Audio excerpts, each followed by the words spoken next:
Hey, what's happening, man? I want to thank everybody who shared my raffle for Juneteenth. I kind of wanted to give a little brief history of what Juneteenth is about and what was going on. A lot of people take it for granted, and they think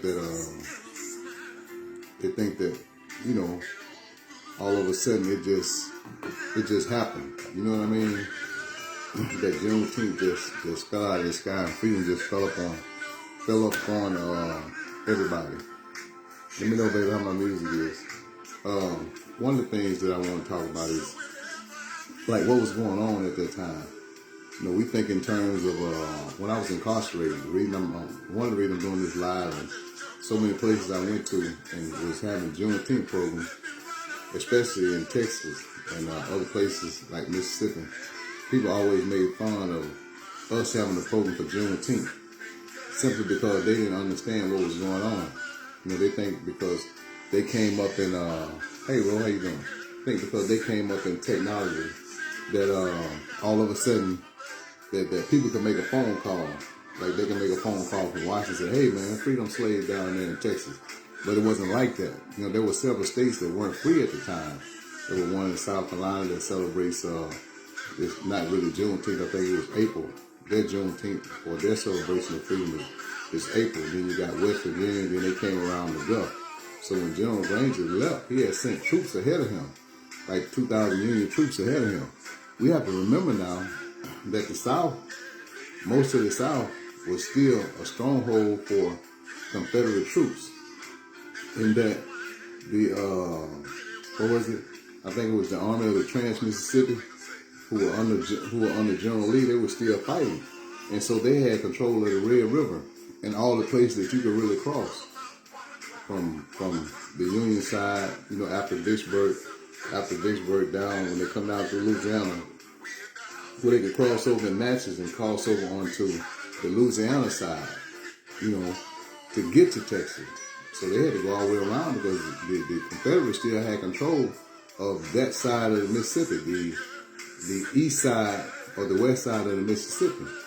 So people think that just because we were, or people in the North were celebrating Juneteenth, that it just magically, with the stroke of a pen, wiped away freedom for everybody. How y'all doing? Hey, Latanya. Hey, Carrie. And it didn't, man. It was just so much going on during that time. We think about during the American Civil War, man. We had people fighting in the Carolinas. We had people fighting in the mountains. We had people fighting in Mississippi, Kentucky, Georgia. You know what I mean? All across Alabama, here in northern Texas. And then even after, what a lot of people don't fail to realize, and they don't really tell you, is that I think it was 2 states, and I'm gonna think of them in a minute, that still had slaves during that time. You know what I mean? I mean, they still didn't free their slaves until 1866, a full year later. You know what I mean? I want to say that it was it Kentucky and Delaware? Anyway, it was 2 states. So we have to think about what was, first of all, what's up, Benny? First of all, we got to think about what was Abraham Lincoln's motive for even wanting to free the slaves. If you read the fine print of the Emancipation Proclamation, you will see that he only freed the slaves in states that were in rebellion against the Union. Now, what does that mean? All the states that were aligned with the Union, like Missouri and a few others, he didn't free the slaves in those, so they were allowed to keep their slaves while they were still having the Civil War. While the Civil War was still going on, these people still had slaves. You had cities in the north of the Mason-Dixon line that were loyal to the Union that still had slaves. While we were fighting for freedom, while we were fighting the Civil War. And so we think about, think about the surrender of Robert E. Lee. Robert E. Lee didn't surrender until April 9th, 1865.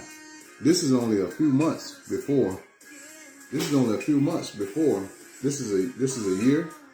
This is a full year and a half after the Emancipation Proclamation, but still only a couple of months before Juneteenth.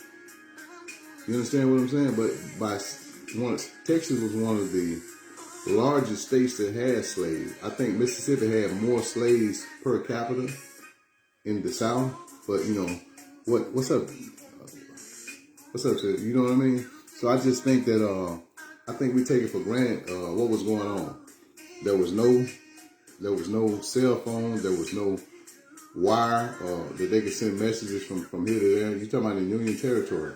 So they had to go all the way from get into the Gulf, get into the Atlantic Ocean, come all the way around through Florida, come through the Gulf, and come all the way around, which is almost a 5 or 6 month travel by ship. And then they stopped off in other places to issue that same directive that the slaves were free. Now, you think about this. You got the Confederate fighting tooth and nail to keep their slaves in Louisiana and in Texas. So they're still fighting. Now, once Robert E. Lee surrendered on April 9, 1865, I think that word spread that, hey man, the Union coming, and then finally the Army of the Trans-Mississippians, the Confederate Army, they didn't surrender until June 2nd, 1865. And so you're talking about 17 days before Union General Major General Gordon Granger came to Galveston, you know, to announce he arrived on the island of Galveston. You know what I mean? At the time, you know, they considered Galveston an island because of the isolation of Texas. And he called all the people. He went around. He sent troops out. He had 2,000 troops, as I said, that came before him, and they went out throughout the different plantations and letting the slave owners know, hey man, slavery is over. You know what I mean? So most of the slaves packed up and left and headed towards Galveston. You know what I mean? So he was letting them know that they can come in and read, that he was going to read the proclamation that was issued by the president, which I don't really want to read it today. I don't know if I should read it today or, you know, save it for tomorrow, because tomorrow I want to, you know, I want to give y'all something. I want to give y'all something every day, like what was going on around Juneteenth and why, you know, people shouldn't make fun of our freedom then. Because for so long after Juneteenth, man, people still here in Arkansas, Mississippi, Alabama, were still living a slave style life. You talking about, that's where they went into what we call sharecropping here in the South, where they literally held them in financial abundance where they could never leave. You know what I mean? I'm giving you half of the crop, but I owe you so much for this little shack that I'm letting you live in the back, for these couple of hogs I gave you. So they kept us in bondage. You know what I mean? When we started getting, you know, you had just things that came over in the 60s and 70s to where they were letting blacks get furniture, this cheap, no good furniture from their stores, and charging them 10 times the amount, and they pay it on time for, you know, $25, $30 a month. They would never. Man, they pay for it when they paid $300. They'd be to pay for the whole set. You know, but they paid 10 or 15 years. You know what I mean? And then they'll let them trade it in and get them something else. So they always kept us in bondage here in the South, Mississippi, Alabama, like Texas. You know what I mean? Living with that sharecropper's life. And so that was all the way up until, you know, like the late 60s, early 70s. But back to Juneteenth. I think that when General Granger arrived in Galveston with all his troops, I can imagine the relief, confusion, the fear that reigns throughout the plantation. Is there going to be repercussions from the master? Is there going to be, how can I survive outside of this plantation? Some people being so free, some people being so ready to leave that they didn't care. The only thing they wanted to do was leave the abuse. But you can imagine the house slave not really wanting to leave because he felt like he owed his livelihood to the master. So he wanted to stay and make sure that the master stayed on top, so to speak. Because for so long, he felt like Master had looked out for him because he never made any of his kids go to the field. His or her kids go to the field, and they just stayed, had a how can I say, a silent allegiance to their oppressor because they were treated different. You understand what I'm saying? So a lot of those people didn't leave the plantation. You know, with the slave master promising this and promising that. Okay, yeah, you free, you can leave at any time, but you know, you stay here, and then whatever you pick for me, we'll give you half of it. You know what I mean? And so, and then we think about one of the reasons that, you know, that the rumor that spread around is that they had a big crop of cotton during that time, and they wanted to intentionally keep the slaves in order to get these big crops, make as much money off them. Because some of the slave owners knew, because they had traveled to conventions in Louisiana and New Orleans, so they knew that, you know, Lincoln had freed the slaves in 1863. But they were going to squeeze every blood, sweat, and tears out of our forefathers in order to keep them oppressed. Now, one of the things that I can imagine, man, I always try to put myself in that particular time and just to see what was going on. All the slaves who, it must have been like a big celebration when slaves come from north, south, east, and west, or north, east, and west, because Galveston is, you know, on the go, and flock to Galveston to hear about this man who's going to read a directive that's going to free them, which was later known as General Order Number 3. And it was June 19th, where he called everybody on, I think it's Market in Maine now, but at the time it was the Strand District. It was Strand and 22nd Street, where he called them all up and he read General Order Number 3. And I want to say, let me see if I can find it. General Order Number 3.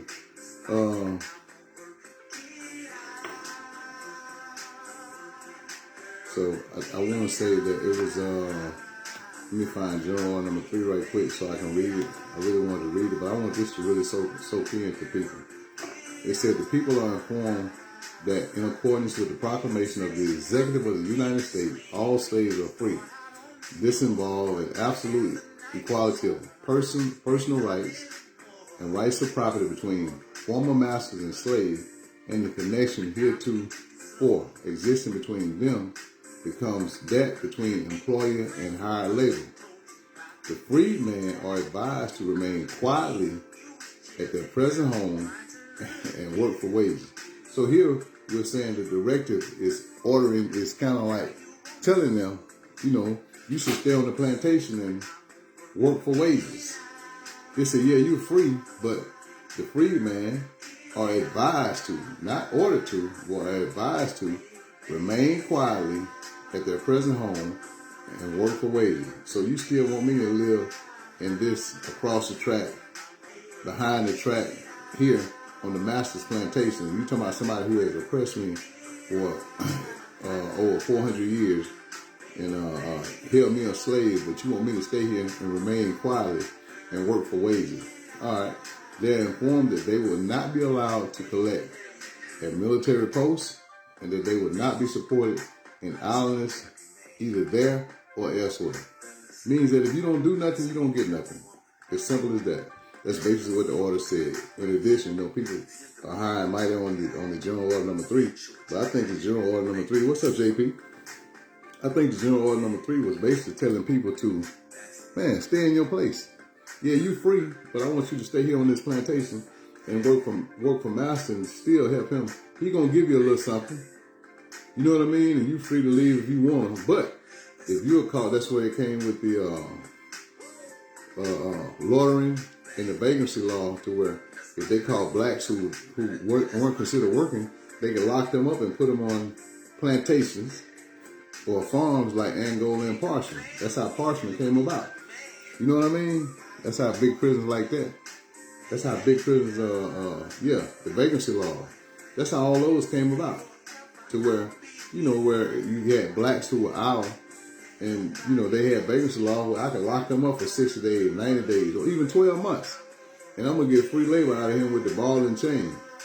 You know, if you look back and you look at the old videos on Angola, Parchment, some of the prisons in Alabama, you'll see how bad that they treated us right after slavery, or right after Reconstruction. You talking about juveniles too. You talking about 10, 11, 12-year-old boys where they weren't working, if they weren't considered, if they were big enough to carry a hoe or carry a sickle, then, okay, yeah, we're going to make you stay here and we're going to make you work. It's absolutely right, Sam. I just think it was all about control. And so, I want to read that again, that one part. It says, in this general order, this is what General Granger read on June 19th, 1865. Hey, cuz, how you doing? It says, the people of Texas are informed that in accordance with the proclamation of the Executive of the United States, all slaves are free. This involves an absolute equality of personal rights and rights of property between former masters and slaves, and the connection heretofore existing between them becomes that between employer and hired labor. The freed men are advised to remain quietly at their present home and work for wages. They are informed that they will not be allowed to collect at military posts and that they will not be supported in idleness, either therefore or elsewhere. That means you can't come on the military base and get nothing. Rumors were out then at the time that they were going to get 40 acres of a mule. So they nipped that in the bud. Don't come to the base looking for a handout or anything. We didn't own exactly, baby. You know what I mean? That we didn't own any homes. So what was he talking about when he said the free men are advised to remain quietly at their present home and work for wages? He didn't say that the rights to that land or home was conferred upon them, that you got somewhere to stay. It's best that you stay right here in the master's house and work for him, and he's going to pay you something. You know what I mean? So basically, it's just that they got richer off our backs by keeping us in financial abundance. So it went from basically physical abundance, which it was still physical abundance, to psychological and financial abundance. You can't leave. If you leave without paying me, then I'm going to have the constable or the county sheriff to put you in jail until that debt is satisfied. So what they're going to do is put you in prison, and then they're going to keep you there and give you so much a month. Give the slave master so much a month, and then they're still going to charge you. So it's like a big cycle that they keep you in prison. You can't leave. You're gonna owe me. You're gonna work hand, foot, tooth, and nail to get out of debt, and you're never gonna get out. It's a perpetual cycle of abundance. You know what I mean? And that's how they say, like my baby said, that's the whole generation wealth. That's how these people became richer. You know what I mean? That's how these people became richer off our backs, man. It just doesn't make any sense, man. You know what I mean? And so one of the things I want to talk about tomorrow, and the reason I'm doing this is just mass incarceration today is a form of slavery. The directive has changed.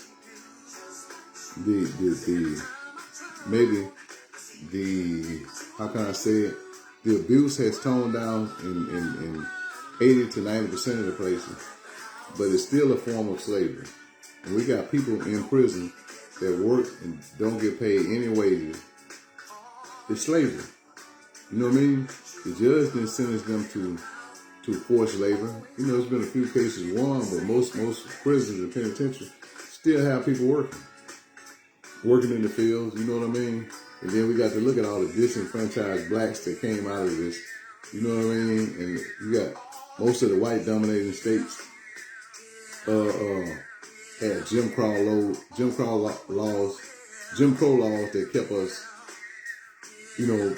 in our place or as second class citizens. You know what I mean?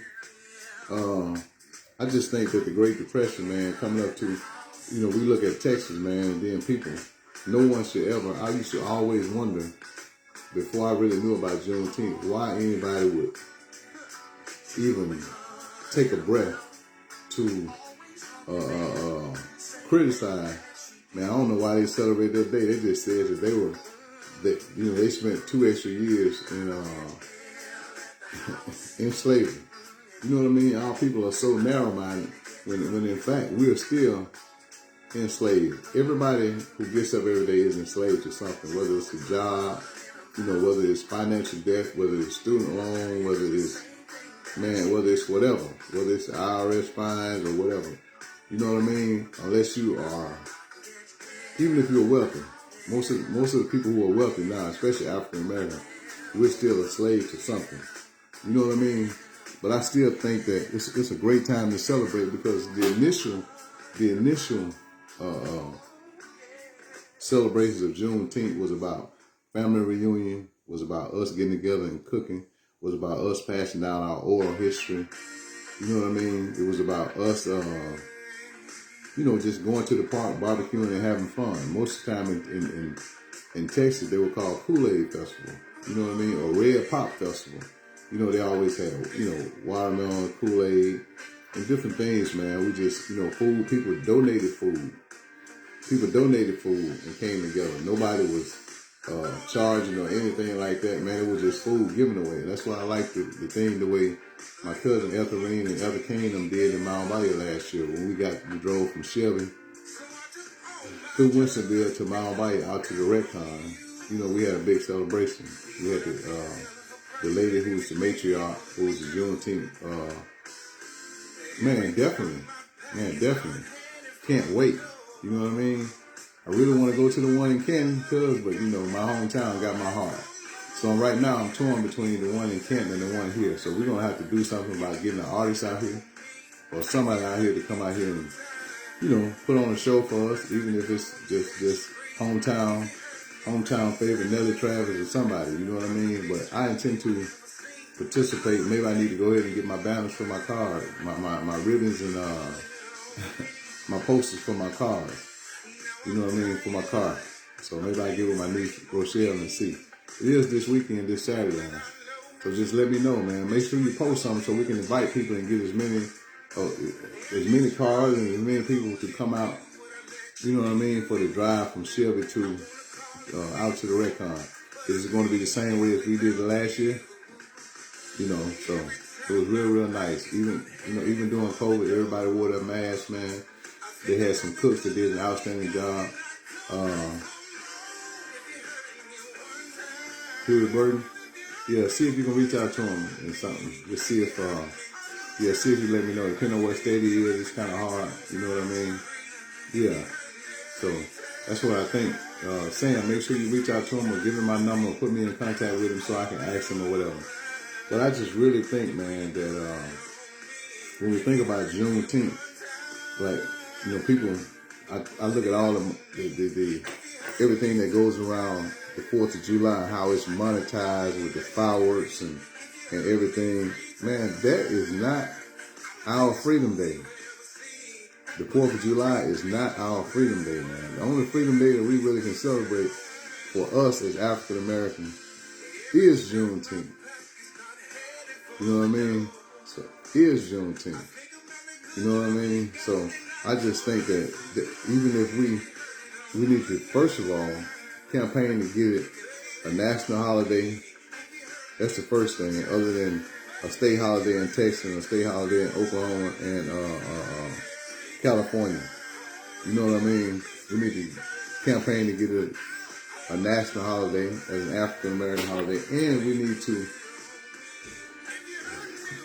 that's it.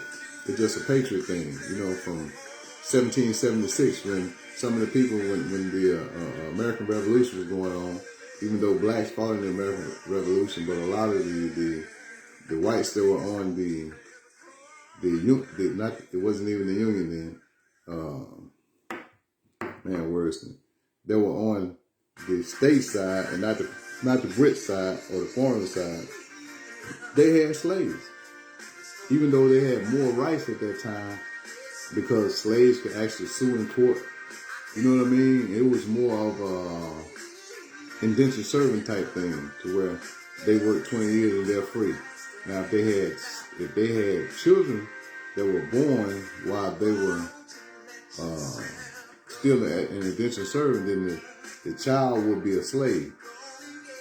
You know what I mean? The child would be a slave.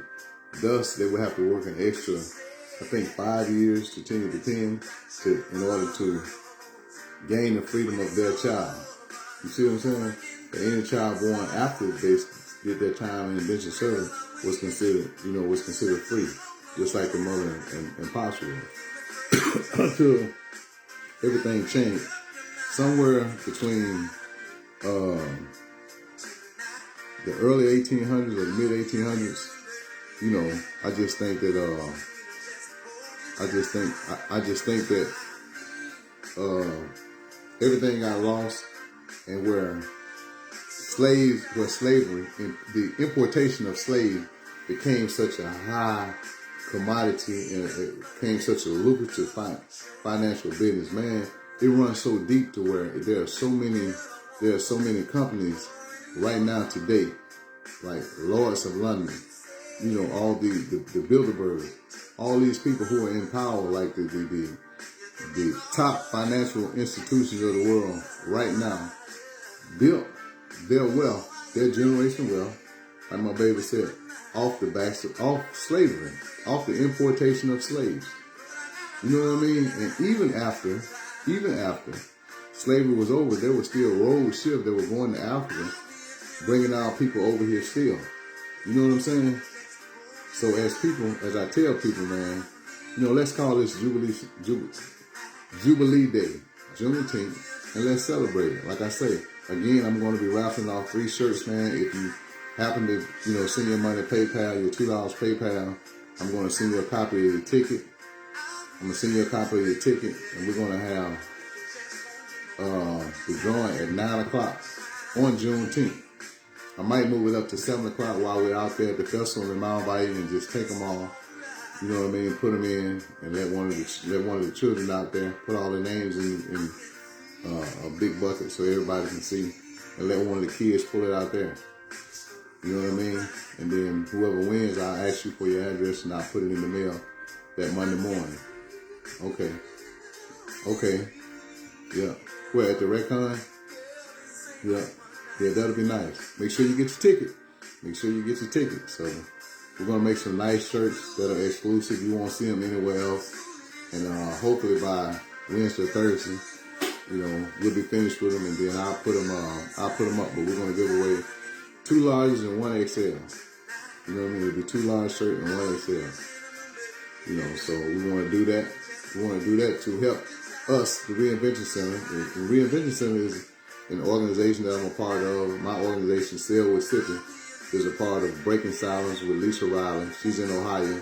And with James Jones, the Reinvention Center. All of us make up the Reinvention Center. Even though, I do my own thing here in Mississippi with Sail, Mississippi's Advocacy, Initiative and Leadership. I do my own thing here in Mississippi. I still do a broader platform with them every Sunday in helping to fight mass incarceration. You know what I mean? People don't want to really think about it, but anybody who has anybody incarcerated know how much money they spend with lawyers and investigators, man, just going to trial from bond or anything, man. And so this is something that we do to try to fight mass incarceration all over the United States.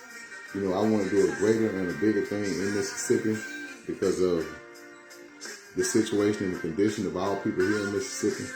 And I just think it's imperative, man, that while we're celebrating Juneteenth, we think about those who are incarcerated. You know what I mean? Especially here in Mississippi or the southern states like Mississippi, Alabama, Louisiana, and Texas. Man, they got some hell of a laws, man. They got some hell of a laws. When I see somebody of another race with 15 and 16 felony, and they catch an armed robbery and they get 10 years, but yet I see 16 or 17-year-old who has 2 Class A misdemeanor, and this is his first felony, he gets a life sentence. You know what I mean? I've seen more juvenile lifers, man, than I could have ever imagined on the outside looking in. You know what I mean? But when you get to see it up close, man, it's heartbreaking. It's really heartbreaking, man. The amount of juveniles that are in our justice system that don't know anything about the law. Half of them have never had a girlfriend, haven't finished high school. Man, it's really sick. It's really sad. You know what I mean? So that's why I fight so hard. You know what I mean? That's why I fight so hard to try to help free some of these people and to continually educate us on events like this, Juneteenth. You know what I mean? And it's something that we ought to be celebrating to and preparing for all the way up to next Saturday. You know what I mean? It should be a major celebration, just like the 4th of July is. They start advertising, you know, we should fly our flags. We should fly our flags. We should support our black businesses. We should get together, man, and get our family together and tell them their history and pass their history down. You know what I mean? To them. I just think that we do ourselves a big disservice when we don't. You know what I mean? When we don't educate our children, man, as to what they'll face in this world. There's too many of us walking around here in Bolivar County, Mile Bayou, period, Sheldon, you know, Clarksdale, Jackson. There's too many of us walking around watching our kids go to jail, man. You know what I mean? To where, man, and you're right. If you look at the scales of justice and the punishment given out for the same crime, when we see whites go to jail, and it is, man, it is, because I just think that we just got to find a bigger and a better platform to educate these kids and to educate these people, man. And I really, really think that. But I'm not going to be long, man. This is like, you know, my celebration of, my beginning celebration of Juneteenth. And so I'm going to try to give y'all a little time all this week on Juneteenth. If you have any questions, post them in and I'll try to address them tomorrow. You know what I mean? So let's get ready for our Juneteenth Jamboree. That's going to be in Mount Bayou this coming Saturday. Just find somewhere to celebrate Juneteenth. If you're from Bolivar County, man, I would definitely hope that you would come to Mount Bayou at the Recon and celebrate. But and participate in the ride that's coming from Shelby. You know, from Shelby to Mount Bayou. You know, we'll be blowing our horn, flashing our light, and doing our own thing, man. So we'll be playing some blues and just celebrating and have fun. I really think we need to, Ethelene, find a way to have a trivia or something to where we can give out some prizes to the kids or something just for knowing, you know, simple little things. Have somebody to read General Order Number 3 and to educate them on, you know what I mean? Because Juneteenth was the prelude for all of our black celebration. You know, even though it fell off in the 50s and the 60s, but it had a big resurgence in the late 70s and the 80s. You know, especially in Houston, especially in Texas, all over. So, man, that's my time. And I love you guys. Thank y'all for tuning in. I really appreciate you. All right. Any questions, man? Please put them in the comment section. Don't forget to get your ticket. Look at my story, man. Look at my story. Don't forget to get your ticket to try to win you a Juneteenth shirt. You know what I mean? I will post a picture of them probably Wednesday night or Thursday. You know, that when I hold them up so y'all can see them and everything. So, and maybe tomorrow I dig up one of my poems and stuff and read it for Juneteenth, just so we can see. I don't know. I might have one here on hand, right quick. I got a few that I've written over the years for Juneteenth. So I have to try to dig up a couple because I had no intention of reading one tonight. You know what I mean? But if I can stumble up on it, maybe one or something. You know, people always say the power, life and death lies in the power of the tongue. Let's see, my Juneteenth. I'll dig up something tomorrow, my Juneteenth poem. How about I do that? And I have a couple of them that I could read to my audience. You know, and if you have some, if y'all have some that y'all want me to share, let me see. This is a real short one that I have. It'll be in my next book, Poetry in Motion, that'll be coming out soon. hopefully sooner than ever, but it's called Creating Abundance. And I'll break it down to you after I read the poem.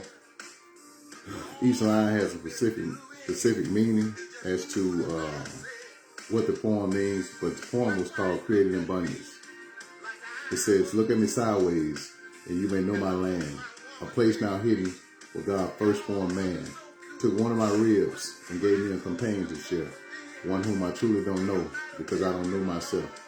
Acquiring knowledge, yet straying from God's word. Shackled like animals, imported in great herds. Beaten and oppressed amidst the atrocity of slavery. Our race has survived in an abundance of faith and bravery. But our nature is forgiveness, rooted in the foundation of love. Generations of trait instilled from the Creator above. From our forefathers' blood, America has risen to fame. 400 years, and she's still determined to keep my people in shame.